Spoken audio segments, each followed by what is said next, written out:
અને ભગવાન જગન્નાથજીના મામેરાનો પ્રસંગ કાલે અમારા ઘરે હતો। અમે લોકો અમારી આખી સોસાયટી મામેરિયા જ બન્યા છીએ અને હવે આજે સવારે અહીંથી રથયાત્રાનું પ્રસ્થાન થશે કેશોદના તમામ માર્ગો પર। અહીંથી આપણે હવેલી, ડીપી રોડ અને છેલ્લે રણછોડ નગરમાં જગન્નાથજીની યાત્રા પૂરી થશે અને એ યાત્રામાં આખું કેશોદ જોડાય છે અને અમે બધા ખૂબ આનંદ મંગલ કરીએ છીએ।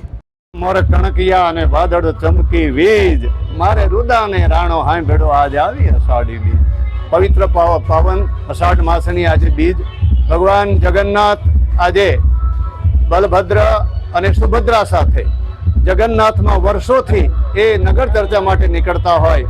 અમદાવાદ, ભાવનગર આપણા રાજ્યમાં, એમ આજે કેશોદમાં પણ હિન્દુ યુવા સંગઠનો, સનાતન હિન્દુ દ્વારા, હિન્દુ સંગઠનો દ્વારા આજે વિશેષ ભગવાન જગન્નાથજીની શોભાયાત્રા, રથયાત્રા નીકળવા જઈ રહી છે અને સમગ્ર લોકોને, નગરજનોને, કેશોદના નગરજનોને આજે ભગવાન શ્રી દર્શન દેવા પધારી રહ્યા છે।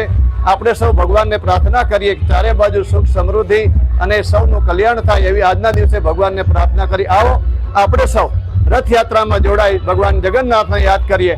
જય જગન્નાથ।